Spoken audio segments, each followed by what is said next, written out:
ESI ఆసుపత్రి సంజీవని మాదిరి. వారి జీతం వేతనాల నుంచి ప్రతి నెల కొంత మొత్తం ఈఎస్ఐకి చెల్లిస్తారు. కార్మికులు అనారోగ్యం బారిన పడితే ఈఎస్ఐ ఆసుపత్రిలే దిక్కు. పనిచేసే చోట ప్రమాదాలు సంభవించినా ముందుగా గుర్తుకు వచ్చేది ఈఎస్ఐ ఆసుపత్రే. వేలాది మంది కార్మికులకు అండగా నిలిచిన ఒకే ఈఎస్ఐ ఆసుపత్రి ఇక కనుమరుగు కానుందని తెలిసి కార్మికులు ఆందోళన చెందుతున్నారు. కార్మికులు అనారోగ్యం పాలైతే స్వాంతన చేకూర్చి ఆరోగ్యంతో వారిని ఇంటికి పంపించే ఆసుపత్రికి మరమ్మతులు లేక తానే అనారోగ్యానికి గురైంది.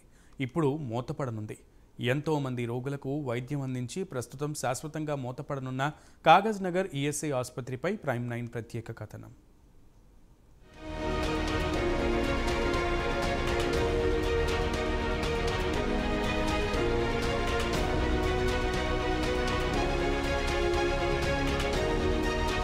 రెండు జిల్లాల కార్మికులకు మెరుగైన సేవలు అందించిన ఈఎస్ఐ ఆసుపత్రిని మూసివేయనున్నారు. కొన్నేళ్లుగా సరైన నిర్వహణకు కరువై శిథిలావస్థకు చేరుకున్న ఆ భవనంలో ఆసుపత్రి కొనసాగించడం సాధ్యం కాదని డిఐఎంఎస్ డైరెక్టర్లు సమావేశంలో తేల్చి చెప్పారు. ఈ నేపథ్యంలోనే ఆ ఆసుపత్రిలో వైద్య సేవలు నిలిపివేసేలా చర్యలు తీసుకున్నారు. ఆ ఆసుపత్రి శిథిలావస్థకు చేరుకుని ఇప్పుడా అప్పుడా అన్నట్టుగా కూలిపోయేలా తయారయ్యింది.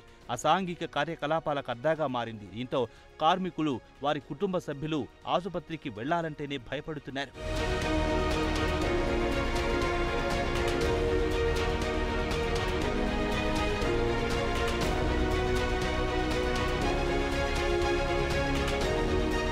పారిశ్రామిక ప్రాంతమైన ఉమ్మడి ఆదిలాబాద్ జిల్లా కాగజ్ నగర్లో 1967లో ఈఎస్ఐ ఆసుపత్రితో పాటు 3 డిస్పెన్సరీలను ప్రారంభించారు. ఆసుపత్రిలో 62 పడకలు ఏర్పాటు చేసి ఎస్పీఎం ఇతర కార్మికులకు మెరుగైన వైద్య సేవలు అందించారు. ఉమ్మడి ఆదిలాబాద్ జిల్లాతో పాటు కరీంనగర్ జిల్లాలోని సిమెంట్ కంపెనీలు, ఇతర సంస్థల్లో పనిచేసే కార్మికులకు ఇక్కడ వైద్యం అందించేవారు. క్వార్టర్లు శిథిలావస్థకు చేరాయని, వినియోగానికి పనికిరావని, వాటిని మరమ్మతులు కూడా చెయ్యలేమని, కూల్చివేసి కొత్త భవనాలు నిర్మించాలని గతేడాది ఇక్కడికి వచ్చిన ఎన్ఐటి బృందం తేల్చింది. ఆ నివేదికను ఉన్నతాధికారులకు అందించారు. ఈఎస్ఐ హాస్పిటల్ దాదాపు దీనికి చరిత్ర ఉన్నది. కొమరంభీం జిల్లా ఉమ్మడి జిల్లాకే, ఆదిలాబాద్ ఉమ్మడి జిల్లాకే హాస్పిటల్ ప్రామాణికంగా ఉండే. గతంలో అది రామగుండం, నిర్మలు, ఆదిలాబాదు, మంచిర్యాలు, అదేవిధంగా దేవపూరు, కాగజ్ నగర్ ఈ డిస్పెన్సర్లకు ప్రధాన హాస్పిటల్గా ఉండే. రెఫరల్ హాస్పిటల్ ఆ డిస్పెన్సర్ల పేషెంట్లను అందరినీ హైదరాబాద్ రెఫర్ చేయడానికి ఇది ఉపయోగపడుతుంది. ఆదిలాబాద్ జిల్లా ఉమ్మడి జిల్లా గ్రామీణ వాతావరణం కలిగిన జిల్లా, ఆదివాసుల జిల్లా, ఆదివాసీ కార్మికులు ఉన్న జిల్లా. ఈ జిల్లాకు పూర్తిగా ఉమ్మడి జిల్లాకే అన్యాయం చేస్తూ ఈ హాస్పిటల్ని ఇప్పుడు తరలించాలనే చూస్తూ ఉన్నారు.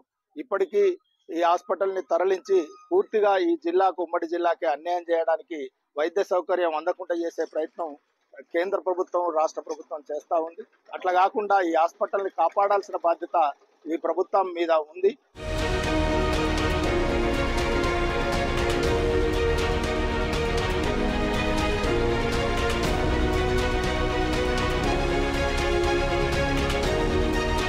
ఉన్నతాధికారుల బృందం కూలిపోయే స్థితిలో ఉన్న ఆసుపత్రిని మూసివేయాలని నిర్ణయానికి వచ్చారు. ఈ ఆసుపత్రి మూసివేసినా కార్మికులకు వైద్య సేవలకు అంతరాయం కలగకుండా ఉండేందుకు సమీపంలోని ప్రభుత్వ ఆసుపత్రులకు రిఫర్ చేస్తామని చెబుతున్నారు. అయితే ఇక్కడ అంబులెన్స్ సైతం పనికి రాకుండా పోయింది. ఆసుపత్రి ఆవరణలో పిచ్చి మొక్కలు బాగా పెరిగిపోయాయి. ఆ పిచ్చి మొక్కల మధ్య అంబులెన్స్ కొంతకాలంగా పడుంది. దీంతో అత్యవసర వైద్య సేవ కోసం వేరే ప్రభుత్వ ఆసుపత్రికి వెళ్లాలంటే రోగులకు కష్టమవుతోంది. పైగా ఆసుపత్రిలో ఉన్న సర్జన్లు, అసిస్టెంట్ సర్జన్లందరూ హైదరాబాద్, వరంగల్, ఇతర ప్రాంతాల నుంచి రాకపోకలు సాగిస్తున్నారు. వీరంతా నెలకు ఒక్కసారి వచ్చి హాజరు వేసుకుని జీతాలు తీసుకుంటున్నారు. కొమరంభీం జిల్లా కాగజ్ నగర్ పట్టణంలో ఈఎస్ఐ ఆసుపత్రి ఉంది. ఒకప్పుడు ఈ పట్టణంకి ప్రధాన ఆసుపత్రి అయిన ఈఎస్ఐ ఆసుపత్రి. కానీ ఈరోజు ఈ ఆసుపత్రి పూర్తిగా భవనాలు కూడా కూలిపోయే పరిస్థితి వస్తుంది. వైద్యులు అనేవారు లేరు. విషయం ఏంటంటే ఇప్పుడు ఏదైతే నిర్మాణం చేసి 60 సంవత్సరాలు పైబడి ఉంది. ఇప్పటికీ ఈ ఆసుపత్రి సమావేశంలో కేంద్ర ప్రభుత్వం చర్యలు తీసుకొని భవన నిర్మాణం చేపట్టాల్సింది చేయట్లేదు. అట్లాగే దీనిపైన రాష్ట్ర ప్రభుత్వం కూడా పట్టించుకోవట్లేదు. దీనివల్ల ఇవాళ ఈ Kagaz Nagar hospital, ESI hospital లేకపోవడం వల్ల ఇక్కడ ఏదైతే ఐపీ అంటే కార్మికులు ఎవరైతే ఉన్నారో ప్రైవేట్ హాస్పిటల్ పోయి లక్షల రూపాయలు ఖర్చు పెట్టుకోవాల్సి వస్తుంది. అదేవిధంగా ఈ ఆసుపత్రి లేకపోవడం వల్ల ప్రైవేట్ హాస్పిటల్ దోపిడీ అనేది పెద్ద ఎత్తున పెరిగిపోతుంది. కావున సెంట్రల్ గవర్నమెంట్ ఇప్పటికైనా ఈ ఆసుపత్రి కొత్త భవన నిర్మాణం చేపట్టాలా.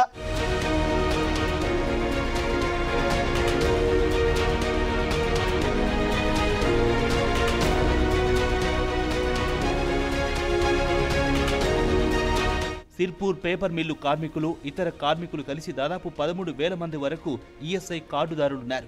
వారి వేతనాల నుంచి ప్రతి నెల ఈఎస్ఐ పేరిట కొంత మొత్తం వసూలు చేస్తారు. కానీ ఆసుపత్రికి రోగులు వస్తే వైద్యులుండరని రోగులు ఆసుపత్రికి రావడం మానేశారు. ఈ ఆసుపత్రి మూసివేయకుండా కొత్త భవనాలు నిర్మించాలని కార్మికులు కోరుతున్నారు. అదే సమయంలో ఆసుపత్రికి సంబంధించిన భూమి కబ్జా కాకుండా చుట్టూ ప్రహారీ గోడ నిర్మించాలని విజ్ఞప్తి చేస్తున్నారు. ప్రస్తుత బీజేపీ ఎమ్మెల్యే పాల్వాయ్ హరీష్ బాబు ఈఎస్ఐ ఆసుపత్రిని సందర్శించి మెరుగైన వసతులు కల్పిస్తామని, ఆసుపత్రిలో అన్ని సౌకర్యాలు ఉండే విధంగా చూస్తామని హామీ ఇచ్చారు. కానీ ఇంతవరకు కార్యరూపం దాల్చలేదు. ఏదేమైనా ఇదే స్థలంలో కొత్త ఈఎస్ఐ ఆసుపత్రి నిర్మించి అన్ని సౌకర్యాలు కల్పించాలని కార్మికులు కోరుతున్నారు. చూడాలి మరి కాగజ్ నగర్ ఈఎస్ఐ ఆసుపత్రి ఏ టర్న్ తీసుకుంటుందో.